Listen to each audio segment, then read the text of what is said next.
Jika pada video sebelumnya Sobat Popeye TV sudah disuguhkan hal-hal seperti ini, tentunya kita muslim tidak heran lagi karena apa yang dia sebut adalah benar. Tentunya sangat beda dengan Koh Andre Tunggal, Tanpa Ragi dan Christian Prince. Yang terbaru bahkan ia juga mengatakan pohon cemara, ya ini benar, ya ini. Ia sebut sebagai simbol paganisme. Ia juga menyebut Santa Claus sebagai kebohongan turun-temurun dan Yesus yang lahirnya belum cukup 9 bulan atau baru 6 bulan alias prematur.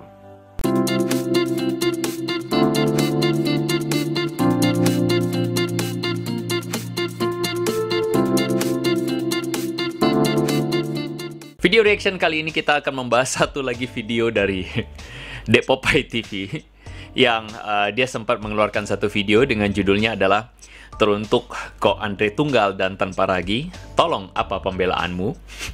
Logika pastor ini brilian. yang beginian logikanya dibilang brilian. Oh iya, tak lupa juga Dek Popeye TV ini bikin thumbnail dengan subjudul pastor ini ungkap penyimpangan tanggal lahir Yesus, tapi dia tulis yes us gitu ya, terus dalam tanda kurung ya kita. Nah ini jelas-jelas dia ini memplesetin nama Yesus. By the way, Dek Popeye TV, kalau hal ini dilakukan sebaliknya ke nabi Anda, respon Anda bagaimana? Respon umat Anda bagaimana? Jangan-jangan kasus di Perancis terjadi lagi ya, senggol bacok langsung. Nah, jadi sebelum Dek Popeye makin jauh ngelantur dan memprovokasi agama lain, ada baiknya dengerin dulu nasihat dari Kiai Haji Buya Syakur ini ya. Oleh karena itulah, tolonglah kalau Anda ingin dihormati orang, hormatilah orang lain. Jangan berharap dihormati kalau Anda tidak hormat kepada orang lain. Umat Islam jangan pernah pengen dihormati orang kalau engkau tidak pernah menghormati orang lain.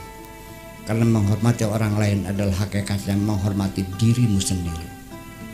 Betul nggak? Ya itu aja kok. Ya sudah nggak usah jeleknya orang lain, nggak usah. Nah jadi di dalam video ini jelas kelihatan tujuan dari video Dek Popeye ini buat provokasi dan cari perhatian. Tapi oke lah, kita bahas pakai santuy aja ya. Nah sekali lagi, jelas video ini ditujukan untuk menanyakan respon saya terkait dengan argumentasi si Dek Popeye TV ini.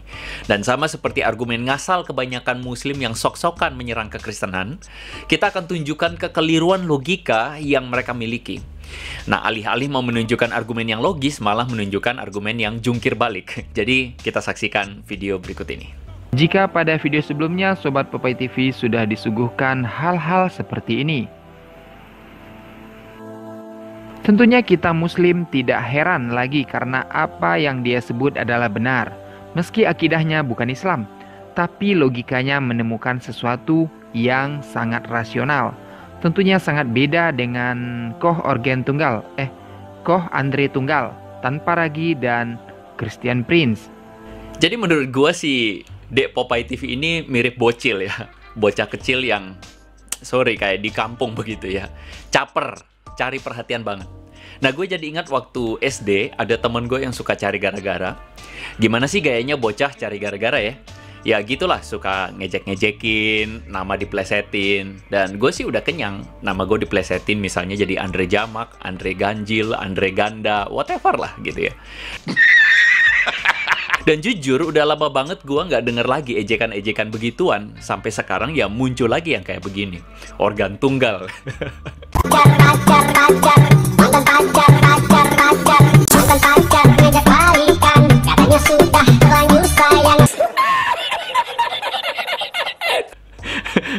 Ya si Dek Popeye TV ini kreatif juga ya. Tetapi gue jadi bertanya-tanya ya, kenapa sih Dek kurang mainan atau lagi cari perhatian karena viewernya rendah? Nah usul gue tuh begini ya, YouTube itu adalah platform sosial yang ditonton oleh banyak orang. Jadi malu banget deh kalau nunjukin mentalitas bocil kayak gitu, ditonton oleh semua orang. Nah lagi pula kamu itu angkat juga konten-konten agama yang ditonton orang yang mungkin pengen belajar agama.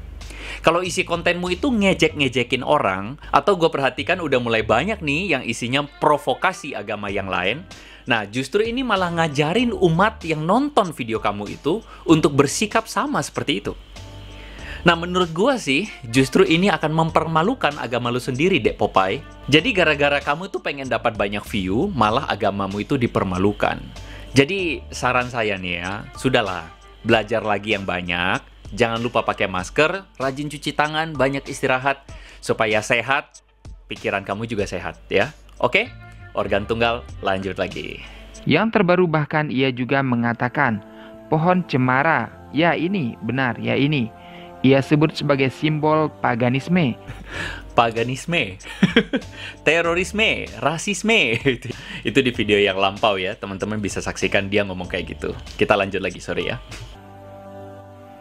Ia juga menyebut Santa Claus sebagai kebohongan turun-temurun dan Yesus yang lahirnya belum cukup 9 bulan atau baru 6 bulan alias prematur.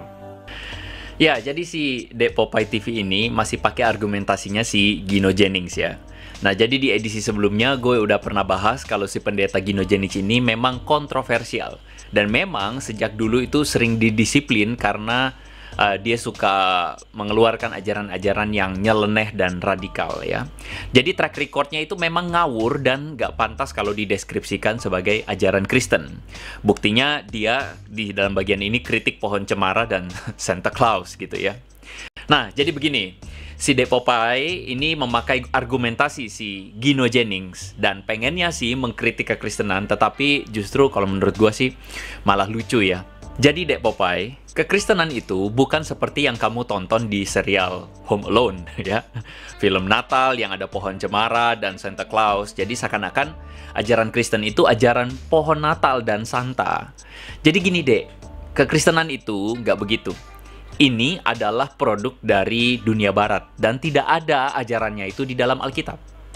Nah pertanyaannya adalah lalu kenapa kok orang Kristen itu misalnya di gereja juga pakai pohon Natal? Ya nggak apa-apa, itu cuman hanya memunculkan suasana Natal, bukan untuk disembah apalagi ya. Nah lalu kemudian mungkin teman-teman yang muslim kemudian bilang juga begini, loh kok boleh kalau begitu pohon Natal itu masuk gereja, itu kan simbol pagan. Jujur ya, kalau kita ngomong lagi soal pohon Natal, sejarahnya itu panjang lagi. Tapi gini deh ya, sebelum menuduh soal masalah pohon Natal nih ya, simbol pagan, coba teman-teman yang muslim bertanya dulu sendiri kepada diri sendiri soal Ka'bah yang biasanya itu dikelilingi oleh kaum muslim dalam ibadah haji. Kita tahu sama-sama dalam sejarah Ka'bah itu sebelum Muhammad adalah bangunan tempat bernaungnya, dalam tulisan Karen Armstrong, ada 360 dewa dan dewi. Dan Ka'bah itu dikhususkan juga untuk menyembah sebuah ilah bernama Hubal. Itu adalah ilahnya orang-orang Quraisy, penduduk asli semenanjung Arab. Nah, pertanyaannya adalah, kenapa Ka'bah itu dipakai untuk ibadah haji? Ingat ya, proposisinya itu adalah soal objek pagan yang kemudian dipakai dalam ritual agama. Kekristenan jelas tidak mengajarkan soal pohon Natal dalam ritualnya. Nah, itu adalah bagian dari tradisi dan tidak ada hubungannya dengan keimanan Kristen. So, tanya dulu sama diri sendiri. Kita lanjut lagi ya. Now, your pastor is telling you Jesus' birthday is coming on the 25th. Amen. Your pastor is a liar. Bible ain't never said Jesus was born December 25th. Not only is your pastor a liar, your mama. Ya, dari sini teman-teman bisa lihat ya, ajaran dari si Gino Jennings ini ngelantur dan nyeleneh banget gitu ya. Dia terlalu menuduh banyak orang. Ya udahlah ya. Masalahnya adalah tidak semua pendeta mengajarkan Yesus itu lahir 25 Desember. Yang mengajarkan 25 Desember itu Yesus lahir di tanggal segitu ya cuman sekelompok kecil ya. Nah, gue sendiri percaya bahwa Yesus tidak lahir tanggal 25 Desember. Tapi memang secara tradisi kelahiran Yesus itu dirayakan di 25 Desember secara worldwide. Dan juga ada sebagian yang merayakannya 6 Januari. Nah, gua rasa Dek Popeye TV ini kurang minum air ya. Kebanyakan nonton video provokasi picisan yang menuduh kekristenan itu karena soal masalah 25 Desember ini. Contohnya kayak begini. Yang diperingati tanggal 25 Desember itu adalah kelahirannya dewa matahari. Nah, sebenarnya model argumentasi seperti ini ingin menyudutkan kekristenan karena dianggap merayakan hari lahir dewa matahari, atau dengan kata lain, ya orang Kristen itu menyembah setan atau menyembah dewa-dewa gitulah. Nah, buat kelompok orang mabok agama yang lain itu pengen banget nunjukin kesalahan Kristen dengan bilang begini kira-kira. Kalau memang Yesus nggak lahir di tanggal 25 Desember, terus tanggal berapa Yesus lahir? Kalau memang Yesus adalah Tuhan, kok nggak jelas tanggal lahirnya? Nah, kalau memang mau tahu jawabannya, saya akan bahas secara simple, tetapi saya nggak mau oversimplifikasi ya. Jadi saya pernah buat video ini, dan ini sudah tahun lalu, dan menurut saya ini cukup komprehensif menjawab semua soal polemik Natal tanggal 25 Desember. Dan semua tuduhan-tuduhannya itu, misalnya perayaan Dewa Matahari dan sebagainya. Jadi buat teman-teman yang mau belajar, nggak ada salahnya kita lihat lagi. Faktanya adalah di dalam Alkitab tidak pernah disebutkan kelahiran Yesus Kristus itu tanggal berapa, apalagi tanggal 25 Desember.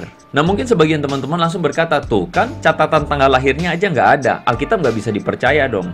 Woi, sabar men. Pada faktanya, memang budaya Kristen itu pada abad mula-mula itu anti merayakan ulang tahun. Nah, hal ini disebabkan karena tradisi perayaan ulang tahun itu dilakukan hanya oleh orang Romawi, tetapi seringkali berhubungan dengan ritual budaya pagan. Jadi kata dies natalis itu sebenarnya adalah berasal dari budaya Romawi ini. Seringkali disertai dengan ritual pesta pora, membakar persembahan kepada dewa dan dewi, lalu kemudian makan makanan persembahan, dan lain sebagainya. Buktinya adalah bapak-bapak gereja seperti Ireneus, Tertullian, Origen, mereka itu seringkali mengkritik budaya ulang tahun yang dilakukan oleh orang-orang Romawi.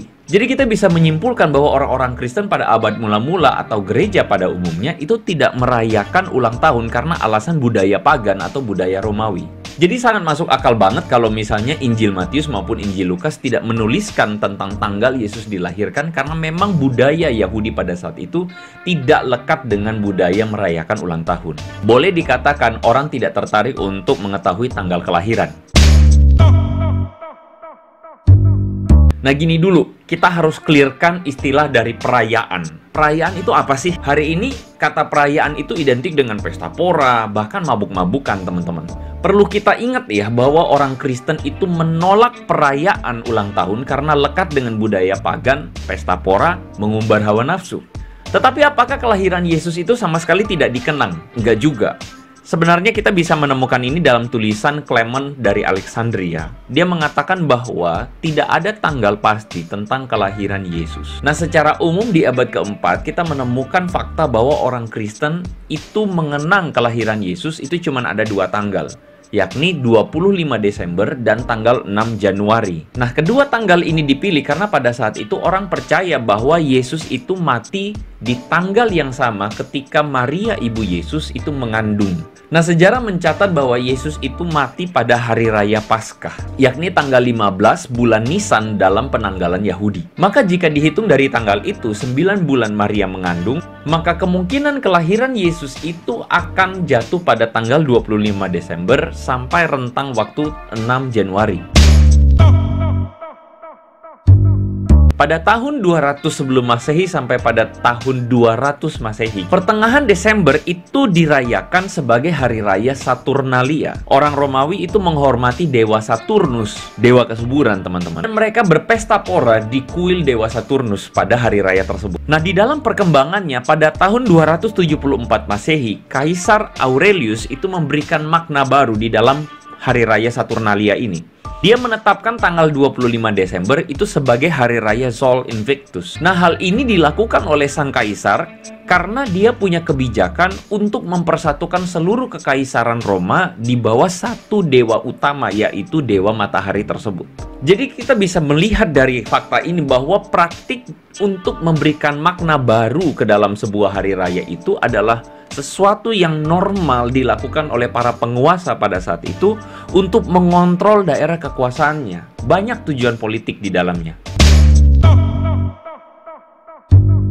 Lalu pertanyaan kita adalah, jangan-jangan perayaan kelahiran Yesus pada tanggal 25 Desember ini ada hubungannya dengan praktik seperti ini? Bisa jadi. Nah, dalam sejarah tercatat bahwa pimpinan Gereja Katolik Roma pada saat itu, yaitu Paus Julius pertama, mengambil kebijakan untuk menetapkan 25 Desember sebagai hari lahir Yesus Kristus secara resmi. Nah, sangat mungkin banget bahwa keputusan itu didasari atas dasar motivasi supaya semakin banyak orang tertarik untuk menjadi pemeluk agama Kristen. Karena orang terbiasa pada saat itu merayakan Hari Raya Dewa Matahari.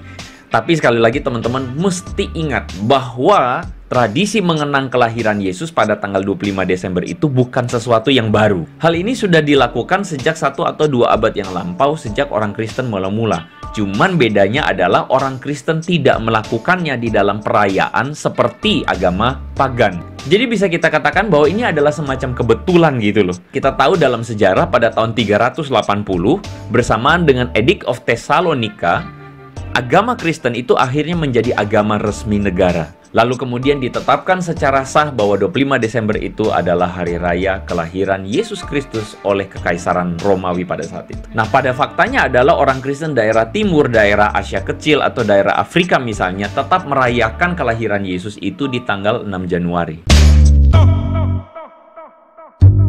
Tapi kalau ada ajaran atau pengajar Kristen yang mengatakan bahwa merayakan Natal di 25 Desember itu sesat, buat gua secara pribadi itu agak lebay. Ingat bahwa orang Kristen di abad mula-mula itu menolak untuk merayakan kelahiran Yesus Kristus dengan cara pesta pora atau seperti budaya pagan yang sebenarnya kebetulan jatuh di tanggal 25 Desember, di tanggal yang sama. Jadi gini, kalau perayaan Natal itu isinya sendiri adalah pesta pora, mabuk-mabukan, hedonisme, maka saya ingin katakan bahwa itu sesat.